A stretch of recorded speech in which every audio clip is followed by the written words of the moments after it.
What's the worst movie you've ever seen in theaters? Wow, I like how we just have a picture of Paul Blart. I really don't like that man. I don't like that man either. I mean, I think he's a nice guy. Probably Wait, the character or Kevin James? I want to make sure that we're all on the same plane of reality right now. Kevin James he's a great comic. He's a really great actor. I know why he's doing these movies because he probably finishes them in a weekend and makes $50 million off of each one. But no, I don't like those. I think they just pay him in houses at this point. That's how they pay a lot of these Monopoly, people. yeah. The worst movie I ever saw in theaters was I saw The Time Machine, which was the one they put out in. Yeah. Do you remember that? It was what's his face from Memento or Pierce. LA Confidential. Guy Pearce. Yeah. And I didn't realize, so it was so bad. I didn't realize that when you leave a movie after a certain amount of time, you don't get your money back. And I think I missed that cutoff by like 2 minutes. I stormed out of the theater with my friends, and we were just like, "This movie is awful. I can't. You have to give us our money back." And the guy was like this kind of shady movie theater in New York City, and the guy was like, "It's been 22 minutes." You've Got the stopwatch. You've seen enough. It's sort of like when you're in a restaurant. You like if you ate a third of the steak, they'd be like, it looks like you liked it enough. And you're like, all right. And I was they're like, you can go back in or you can leave. And I was like, well, I'm gonna leave. I don't want to go back in. Like unless you guys. I never thought you could get your money back actually, because I walked out of some movies. Yeah. But I never realized that.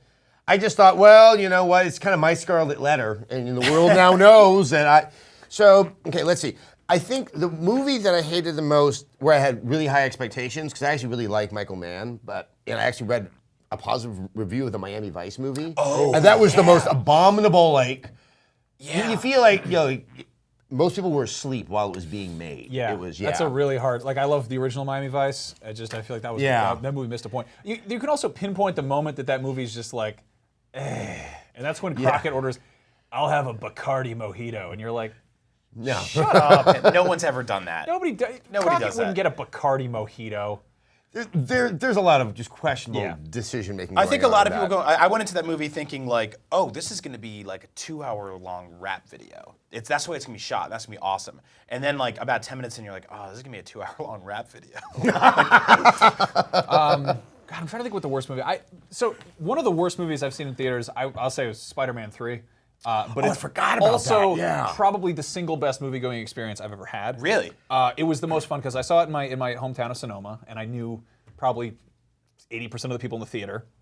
And it was midnight opening night. Everyone was really excited about it. We had also read some good reviews for some reason, and we walked in there, and it was just like everyone kind of sits down, and we're all like really energetic. And the owner of the theater came out and was like, "I'm giving away some passes. Who can tell me the first person to draw Spider-Man?" I'm like, "Steve Ditko," and he gives me the passes, and I was like, "Yeah." And everyone's like, "Oh, of course it was Max. He's annoying." And I was like, "All right, great." The movie starts. 10 minutes in, we're all like, "Oh, this movie sucks!" And like everyone realizes it at the same time. I forget what point it is, but we're just like, "This is a bad movie." And it stopped being anybody's trying to watch the movie. We just started like just cracking jokes and just heckling the movie. And but there wasn't a single person who was like, "Guys, can you shush? Try to enjoy the film." Isn't that I want the dancing scene. What did Kirsten Dunst say in this part? Hold on. There's a man made of sand.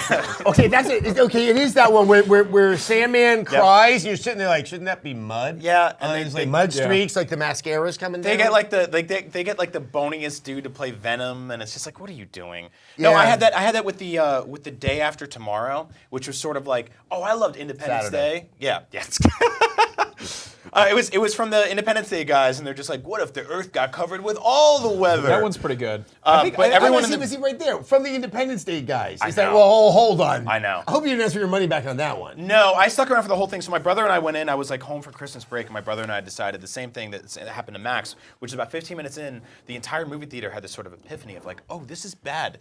But we can't leave because it's really cold outside, and we're on the East Coast, and it's the winter. So let's just stay inside and eat garbage candy and heckle the hell out of this movie. And we didn't. Everyone in there was just laughing at it and calling stuff out, and it just felt like a really live version of Mystery Science Theater, but with like 15 people in on the joke at the same time. Well, that's how you get movies to be like enjoyable in theaters if they're really bad. We've got a few from let's see, I'm on YouTube right now. Decatron says the worst House of the Dead. Jordan Virtue says probably Jupiter Ascending. I watched that on Netflix. Holy crap, that is a bad movie. House of the Dead? House of the Dead. No, I use.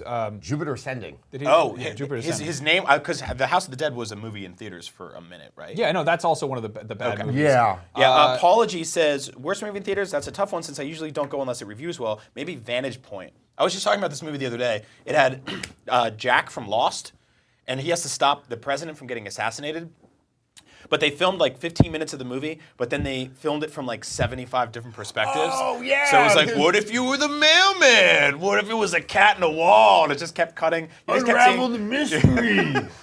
It was the same movie over and Yes. over. You had to keep watching What's it. that one with Al Pacino? And I think they try to do it in real time, and his hair is like twice the size of his body. So and I saw that movie It's at the a- greatest thing ever because it's so horrifically awful, but hysterically funny. And it's sort of recent too. It was totally like, it was one of those things like when Beyonce puts a Christmas album out and they're like, you owed the record label 7 albums. She's like, all right, Christmas, greatest hits, Halloween, peace, I'm out. Was that the Pacino one with he was in with De Niro? And everyone's like, No. it's the first time It they're was- together. No, now. but it came out like 2 weeks later. Yeah. I mean, God, there's just yeah. like 2 abominable Pacino movies hit theaters. Yep. And both of them, his hair, it's like Lyle Lovett came to his house and took over his body, but only in hair yeah, form. I remember that. He definitely owed the studio a movie and was just like, oh, we're gonna do this. And I think they had shot it like 2 years before and shelved it, and they were just like, he's kind of big Apparently again. shelved it Yeah, and that's- buried that was it. exactly what happened. Which they did with Now- that Joseph Gordon-Levitt Bike Messenger movie, by the way. He was in Inception, and they're like, hey, this guy's gonna be big again. And they're like, put that Bicycle Messenger movie out. Conversely, they also did that with Cabin in the Woods because of Thor. That's right. Which That's is right. good. Which So was a great every- movie. I'm gonna date myself. So there was a Bill Murray movie called The Razor's Edge that was not funny. It was based on a very famous World War I novel, and no one thought it was good. Yeah.